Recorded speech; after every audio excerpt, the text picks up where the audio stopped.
Alley looks clear. Go right. On it.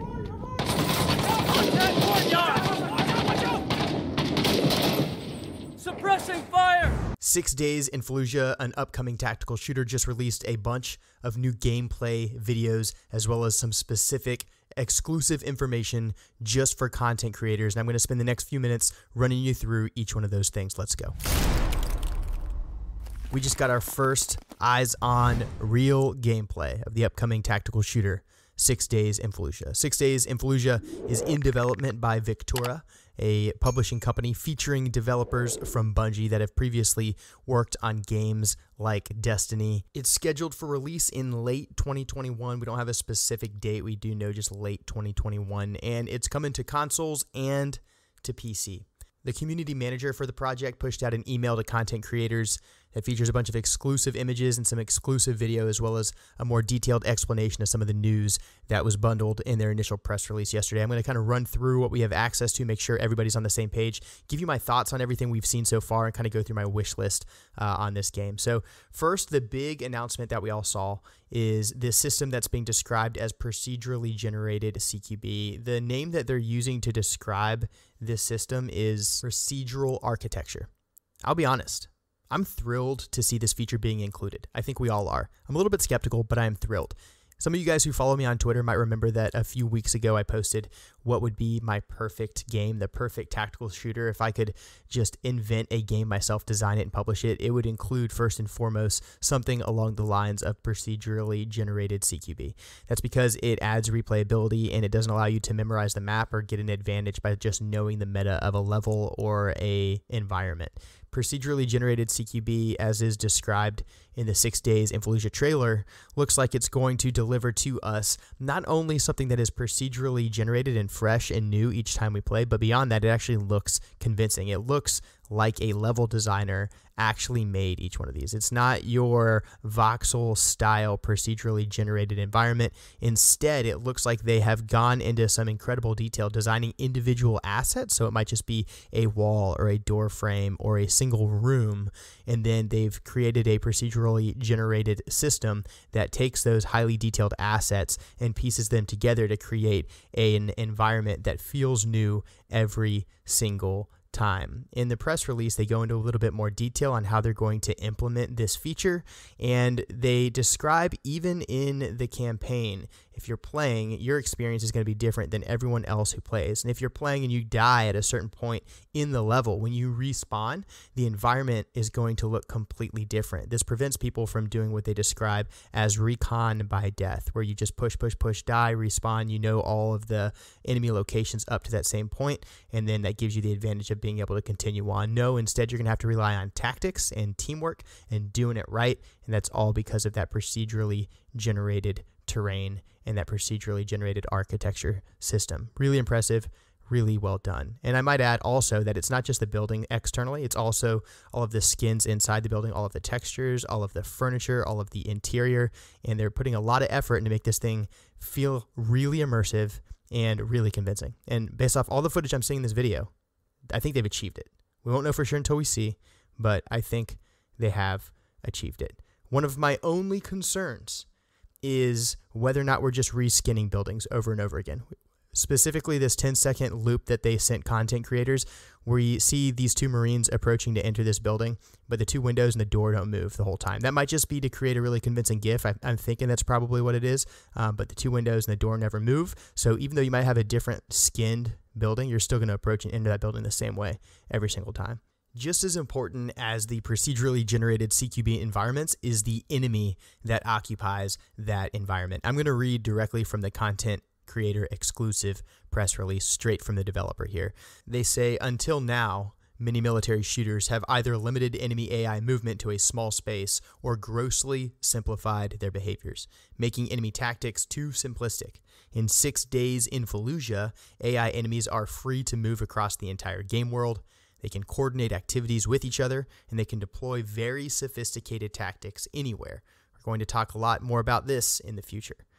This is really appealing to me. We don't know exactly how the AI system works, but if you compare a procedurally generated environment to one that is on rails, like most shooters that we're accustomed to, if that game is on rails, especially a single player campaign, a lot of time developers will tie the actions of AI to a specific point on the map. But if the map changes every single time a player experiences that map, the AI then must also have to be adjusted to create a more realistic and more immersive experience.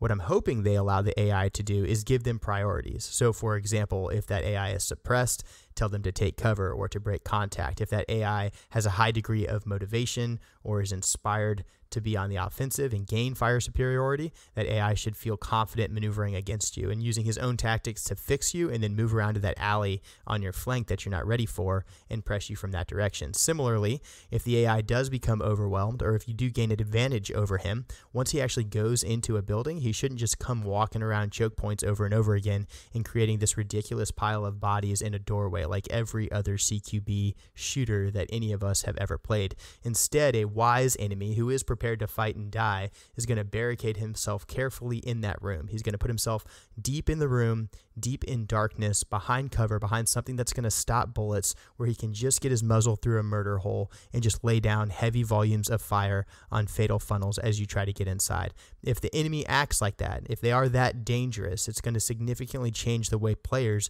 approach these environments. It's going to make the game more valuable as a tactical experience, slow down the pace of the gameplay, but increase the immersion and the sheer fun factor exponentially. Next thing I want to talk about is how the player controls their friendly AI teammates.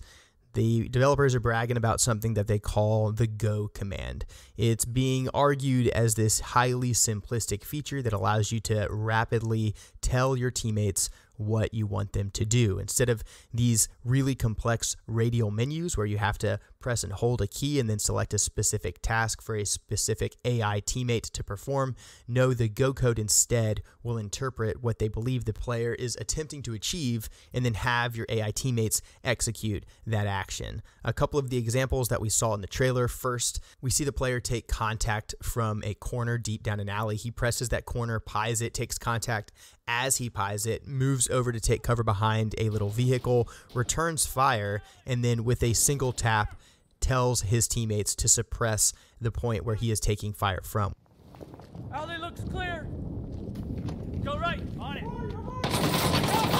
Watch out! Suppressing fire! That was the Go command. One tap issues orders to your team based on what you're pointing at. Once they gain fire superiority, that gives him the flexibility then to maneuver on the enemy. Another place we see it used is inside a building where that player enters into a big open space. He sees another open breach deep in the back left corner of the room. There's stairs going upstairs, and he needs someone to pull security on those stairs so that he can then enter and clear that other space on the lower level. So he's trying to maintain security, and whenever he asks his teammates to do that, you hear a vocal cue come out signifying that that task is being accomplished. So I think this is really good, but I have some concerns. I obviously believe that the way you control your teammates should be intuitive and simple. That makes it a good gaming experience, especially if you're going to put this on the consoles. You got to be able to do it with a controller, and a population who is not as accustomed to participating in these hardcore tactical games needs to be able to figure out how to do it and have fun without getting a bad taste for the game in the process. However, the tasks that we ask our AI teammates to perform are inherently complex, and I have some concerns about the Go command being a single-use, single-button aspiration that this AI system can interpret what I want them to do and then do it. So, for example, we see at one point the player ask his fire team to stack on a door. He presses the Go code one time, they stack. After they stack, the player starts putting some 5.56 rounds from his M16 through the window to suppress anyone that might be inside because they just took some contact. While he's shooting, that fire team goes blasting through the door and they enter and clear that room. Order your team to stack on a door. Breach it. Open the door. On it. The Go command makes it as easy to direct your team as it is to fire your weapon. Go, go, go. My concern here is that they just took a bunch of contact.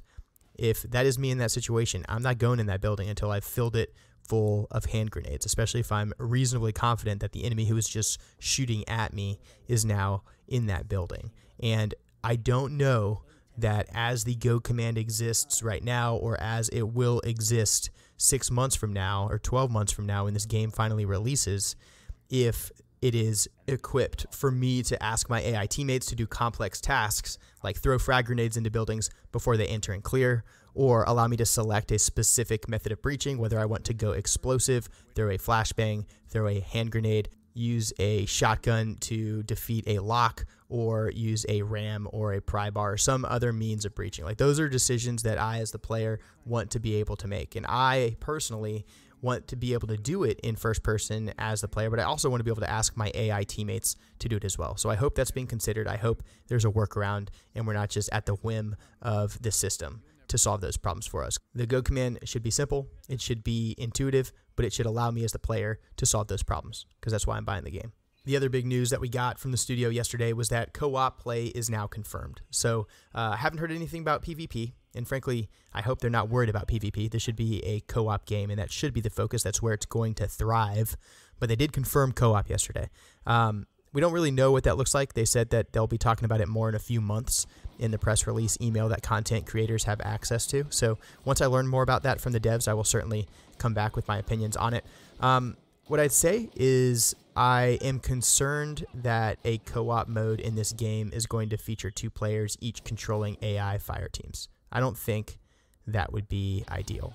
I think co-op mode should be each player is a singular Marine, and they are not controlling any AI, or at least they have the ability to have each player as a singular Marine. It should not default to multiple players controlling multiple AI Marines. I think that's an immersion breaking experience. However, if I have the ability to jump in with a full squad of my homies and run through Fallujah doing the Lord's work, then I think this game has the potential to be one of those once in a generation sort of experiences along the lines of SWAT 4. And I don't say that lightly. I really don't. I'm optimistic. I'm skeptical, but I mean it. I think this can be freaking fantastic. Okay, what's next? I'm not going to do some sort of like crazy tactical breakdown of everything I saw in the trailer. There's a bunch of good, there's a bunch of bad, but hey man, this is a pre-alpha demo. The game's going to look way different when it ships.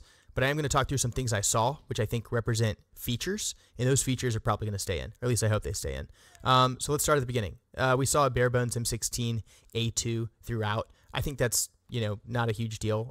We're going to be playing, it looks like it's just conventional Marines, and, you know, I don't think we're going to end up with a lot of customization. We're going to go to fight with whatever we were issued. This isn't some sort of like high-tech special operations outfit or a SWAT team.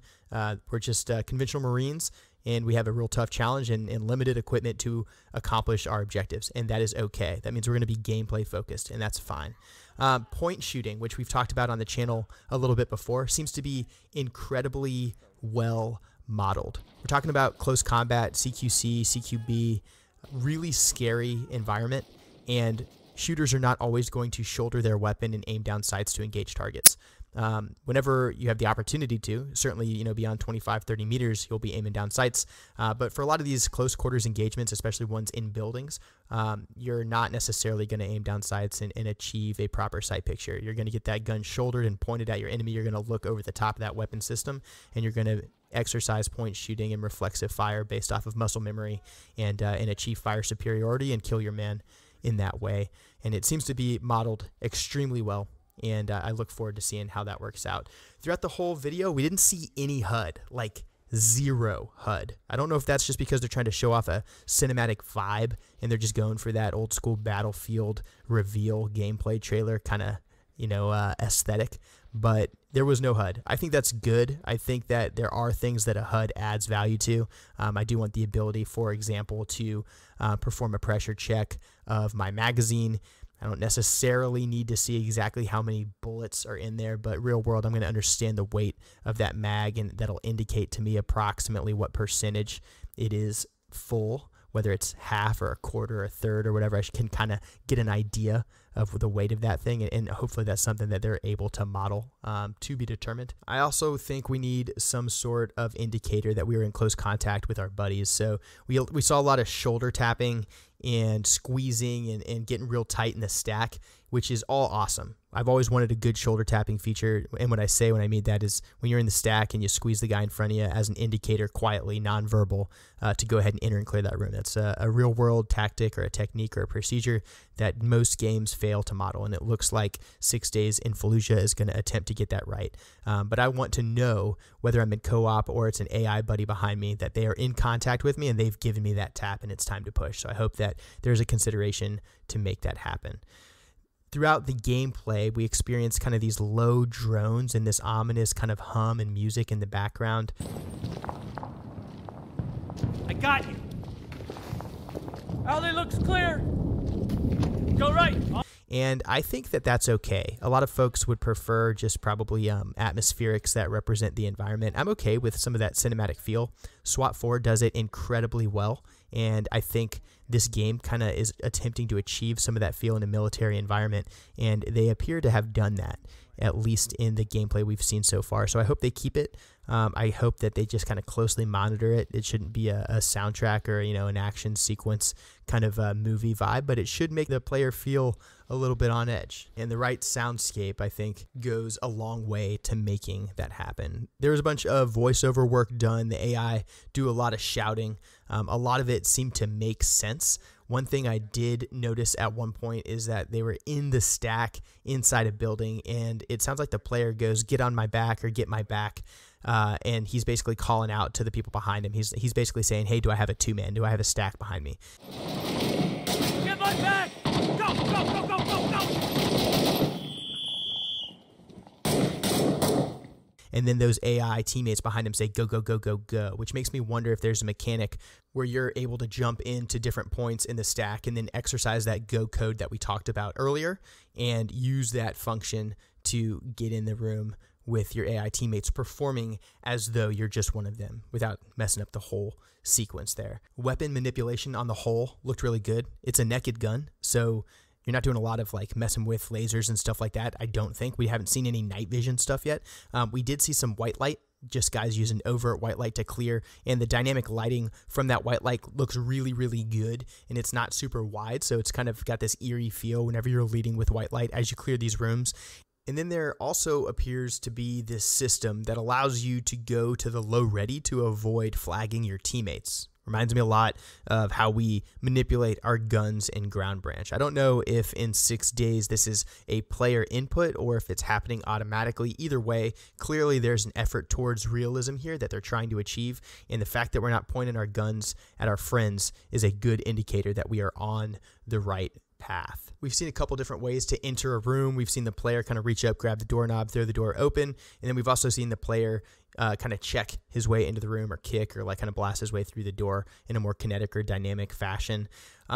I want to see more ways to get into rooms, more methods of breaching, and I am a little bit concerned about the door mechanics right now. Of course, we want the ability to kind of like ease that door open so it kind of flows open or slides open. I want to be able to control how hard I push it so I can kind of crack it or I can throw it open real violently depending on what I want to achieve. Most importantly, I don't want this default animation that requires me to stand right in front of the door, lean forward, open the door handle, stand right there in the threshold in the fatal funnel, and expose myself to a lot of risk. I want to be able to offset and have that animation be much more dynamic, where it's just an arm kind of coming up and doing that work regardless of where I position my body. And there should just be a region around that doorknob that the player has to be in order to gain access to that doorknob and manipulate it.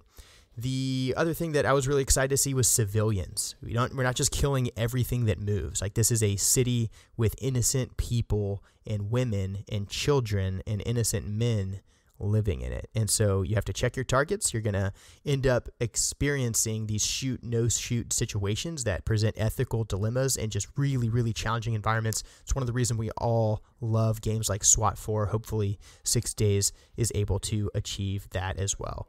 Finally, I'm going to hit you guys with my wish list. I already tweeted this. The developers acknowledged it. So let's hope some of these make the final cut. These are the things that I believe 6 Days in Fallujah needs to be the next best game ever. They are, first and foremost, mods. Guys, if this game is what I think it's trying to be, and if it delivers, as I hope that it does, it has the potential to live forever.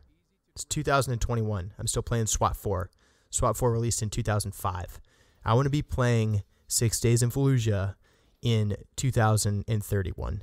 And I can do that if we have mods. I want the ability to create my own game modes, to create my own kit, to reskin stuff, add stuff, take stuff away. If it's moddable, it'll live. Second, they have to nail co-op. This is going to be either a single-player game experienced in a story-driven, cinematic, narrative-style, immersive campaign, or that plus co-op. It's not a PvP game. They shouldn't get distracted. PvP, bad. This is not Call of Duty. It's not Battlefield. If they spend a bunch of time on PvP, it's wasted money, wasted developer hours, wasted coder hours, wasted programming, and the co-op is going to suffer. People are going to play this game to clear rooms with their friends against this sexy AI and these procedurally generated structures that you guys are bragging about. I'm talking to you guys, the developers. Crush the co-op, and it shouldn't be individual players controlling fire teams of AI. It should be all players, or at least we should have the option to go player pure so that every single one of my friends and I can jump in, play together. Everyone's got a role. We're all cross-talking. We've got badass teamwork. We are the stack. We don't need robots to help us do that. Next, weapons need a little bit of work. That one M16A2 we've seen so far, I did appreciate that you guys had that blurry depth of field, making it look like my Marine was looking off into the distance. I did notice that, thought that it looked pretty good. The proportions look a little bit funky on the gun. Sounds pretty good. Love the point shooting. But we just got to take a careful look at the weapons. I know it's early. We're talking like way pre-alpha footage. I'm not stressed about it. I know it's going to turn a corner. Zero concerns. Plus, if you let me mod the game, I'll fix it. Next, we've got to nail the breaching mechanics. CQB games live and die off of the structures that you enter and clear, the way the enemy fights you, and how you get inside structures. That moment that we all live for is when you and your buddies are all stacked up outside. You've made the perfect plan to enter and clear a room, and then you've got to execute. Part of that perfect plan is how you get in. And I want the ability to go explosive by putting charges on doors if we've got that as part of our kit and we haven't used them all up. I want to be able to go ballistic and employ a shotgun to defeat a locking mechanism. And I want the ability to go mechanical, whether that is a boot or just working the doorknob, pushing it open with my shoulder, or even escalating to a crowbar or a sledgehammer or a battering ram. Those are all tools that I would have expected Marines operating in Fallujah to have access to. I think it's tools that we should have the player have access to. More importantly, though, that means the doors need some sort of mechanic. There needs to be a means of us identifying how that door is locked, which way that door opens, and the best way to get inside. The player should have to think about where that doorknob is located, whether or not he can see the hinges and which way it's going to swing open, and then how it might be secured. So if there's evidence that it is reinforced by steel, I'm either going to be looking for another breach or I'm going to be going explosive. If there's evidence that it's kind of barricaded, closed because they've taken a piece of wood and kind of nailed that piece of wood to the back to secure it, then I might go ballistic to defeat that obstacle, or I might go mechanical and bust out a ram to kind of get through there. If the door's just locked, I might go to my buckshot and just have that shotgun come up and target that locking mechanism, defeat that locking mechanism, and get inside. The big ask here is what's next. You made the procedurally generated structure. You've got to let me put holes in it. I don't need a crazy destruction environment. It doesn't have to be, voxel-based, really complex designs that allow me to make a hole anywhere. No, but I do need the option to at least open up a porthole in the side of the building so I can dump grenades in it, or open up a alternate breach through a wall so I can enter somewhere that isn't the main fatal funnel in the main level. And I realize that that's a big ask, but it's March. You guys aren't going to give us this game until late 2021. And we'll forgive you even if you have to extend. But that means you've got to nail it. And doing everything I just asked equals nailing it. There's some other stuff I'm sure people want to see in this game. But if you hit everything that I just said, minds will be blown and history will be made. Thank you all for watching this. Developers, thank you for making this game. I'm excited about it. I look forward to seeing it. Guys, if you'd like to support 6 Days in Fallujah, make sure you're following them on their social media channels. Make sure you check out their website. They've got a forum up and running over there. You can register and get involved. I'll leave links to all of that in the description below. I'm Controlled Pairs. I play the most immersive tactical shooters and combat sims in the world. We're talking about 6 Days in Fallujah. I'll see you in the next one.